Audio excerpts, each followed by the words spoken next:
At the middle of this month, the Purple Mountain Majesties of Salt Lake City, Utah, will serve as the backdrop for a significant event in our nation's history.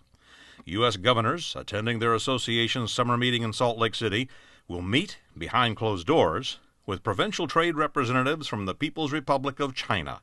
It'll be the first session of the U.S. Governors China Forum. Here's a question. What does it mean for the long-term interests of the United States if Communist China owns our businesses, the job creation capacity of our nation? Is anyone asking that question? If you happen to be in Salt Lake City and ask any of the governors about it, their knee-jerk response is likely to be jobs, jobs, jobs. But what kind of jobs? At what kind of pay? With what kind of benefits? These Chinese companies are from a country infamous for abusive labor practices and bottom-end slave wages. That's why many U.S. corporations, without an ounce of loyalty to this nation or its people, took our jobs to China in the first place. When the governors meet in Salt Lake City, someone should ask them some hard questions. For example, what will you give up, Governor, to persuade the Chinese to take ownership of part of our nation's industrial base?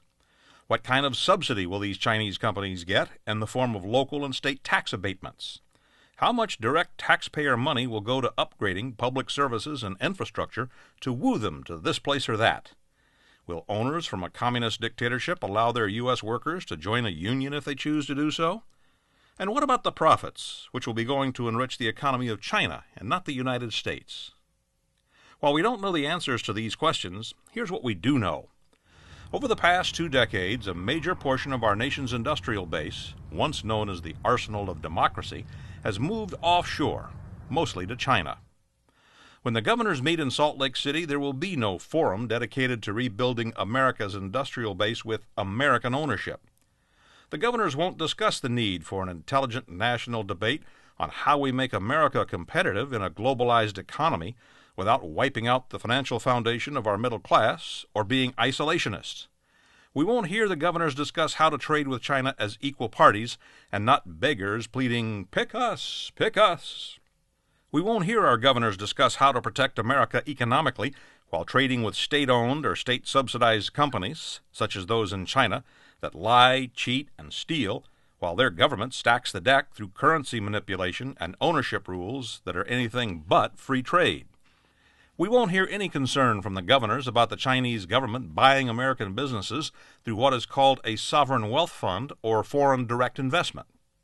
Make no mistake, the Communist government of China is on a buying spree in the U.S. It is more evidence of the Chinification of America.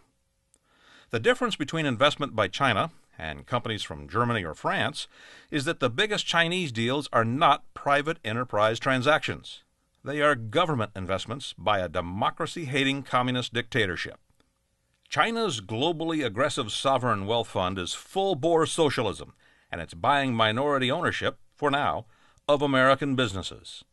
Many of our governors rant against President Barack Obama for socialism, yet they turn a blind eye to the blatant socialism of Chinese government-owned businesses in their state. What critics call Obamacare is chump change socialism compared to giving the Communist government of China ownership of our economy.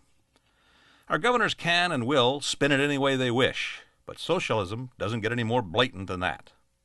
The China Investment Corporation, the formal name for China's sovereign wealth fund, knowing they have weakened our economy, now wants to take ownership of even more of America's vital infrastructure.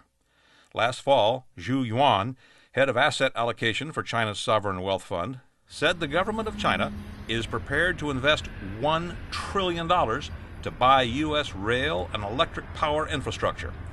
It's an idea China has pitched to the Obama administration. Our president, who has shown a willingness to bow to Chinese leaders, has not accepted China's offer yet. But our governors might be all too willing to sell our strategic national infrastructure to the world's mightiest communist government in exchange for the promise of a few jobs they can leverage to get re-elected. That might suit Communist China just fine, considering the 50-state divide-and-conquer opportunity that awaits them in Salt Lake City if Americans sit still and do nothing. This is a map of the United States prepared by the Rhodium Group, a research firm which tracks Chinese government investment in the U.S.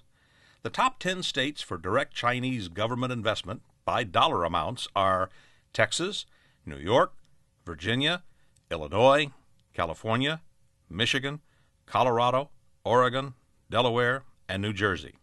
Then there's Nevada, where late last year the Chinese government tried to be a friendly trading partner by attempting to buy a struggling little gold mine in Lovelock, not far from Reno. CFIUS, the U.S. Treasury's Committee on Foreign Investment in the United States, opposed the deal. The small gold mine the Chinese wanted to buy just happened to be a little over 60 miles from Fallon Naval Air Station, the current home of the Navy's Fighter Weapons School, better known as Top Gun. Fallon is also where the Navy SEALs do some of their training for covert land-based missions. What a coincidence! Who knew?